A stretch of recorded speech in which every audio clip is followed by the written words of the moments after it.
Hello guys, welcome to another series of practical lessons in C programming. And in our previous lesson, we looked at different ways of declaring variables and using different data types. We started by using integers, and now we are using characters, and we have floating point numbers. So the program that you see on the screen is a program that finds the annual average of a student, prints the name of the student and the annual average.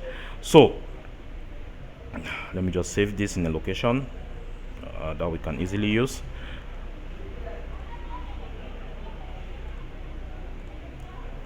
So we ignore this, we don't even need it for now.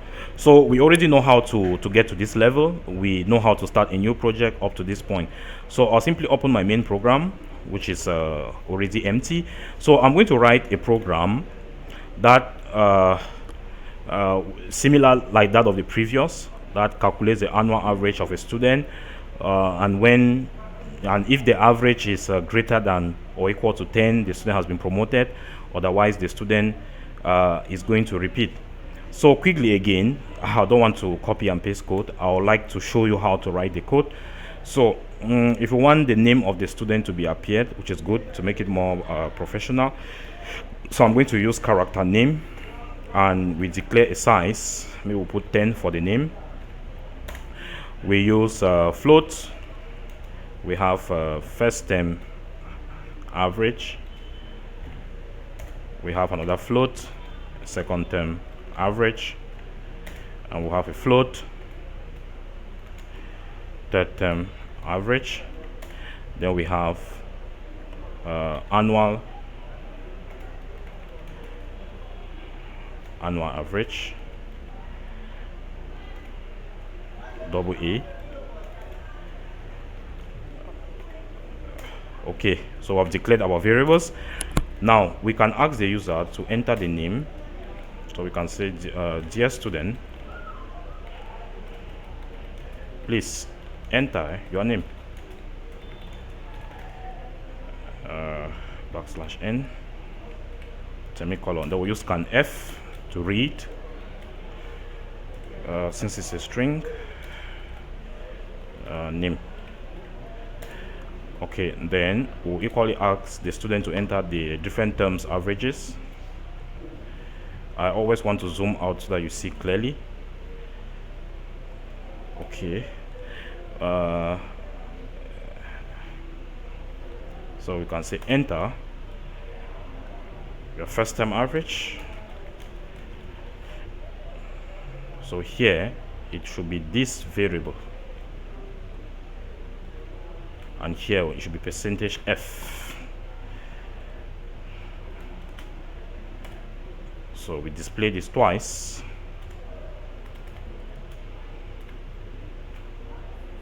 Again, let me space them out so that you can see. So enter your second term, enter your third term. So annual average is computed.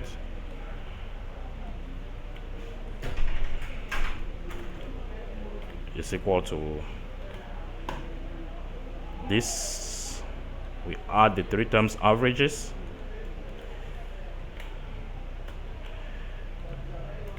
ST.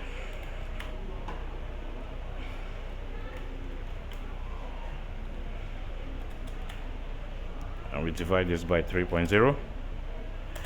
Then we display the average. So we can say your annual average. So we say so we can have final result.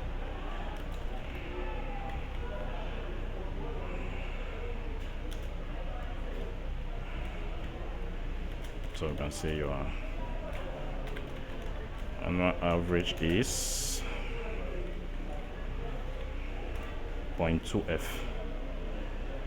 And now here we can now put the name of the student, and we have the annual average. So we can run the program. we'll have a problem here because of semicolon. Okay, so one entire name, Michael. First term average is 18.5, second term average is 18.00, the term average is 18.00. So final result, Michael, your annual average is Y6. We'll make sure that everything is okay. First term average, we are adding all of this. We have third term average, so we'll run again. We have Michael, we have 18.5, 18.5, 18.00.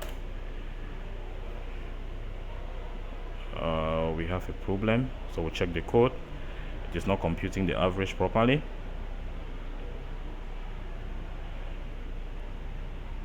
Now we have first term average plus second term average plus third term average divided by 3.0. All of them are float.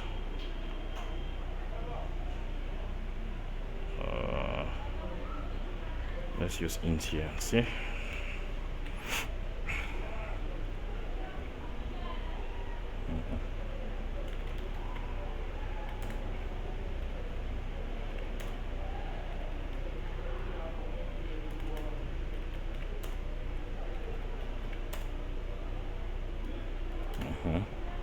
So it's supposed to be float. So here we see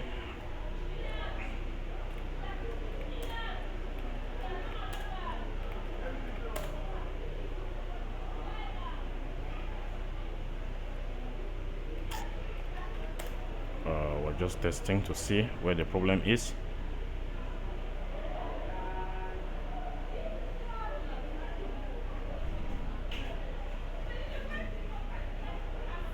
Very important to check if your program is okay. We might be omitting something somewhere, so we should check to make sure that everything is fine. Okay, here we had a problem here. We're supposed to change them since I was copying and pasting, so I had to change them here. I think now everything will be okay. Okay, Michael, 18.5, 17.5, 18.00. Okay, so the final result, Michael, your annual average is 18 point. Okay, so problem has been solved. So we had problem of this year. Since I was copying and pasting, we do not change, so it's always good to be careful as you are changing. Now that we have computed the annual average for the student, we can now proceed by implementing a decision on that average. So I will scroll down. You can send this down so that you see clearly. So we are going to introduce an if statement. So I will say if that annual average is greater than or equal to 10, what should happen? Print F. So the output should be promoted to next class.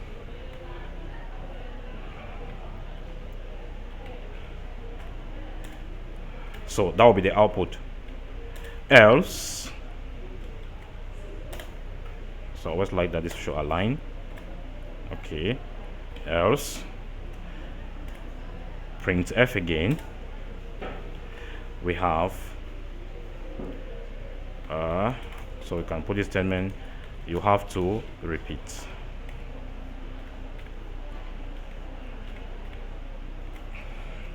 So take note, so we call this double alternative options.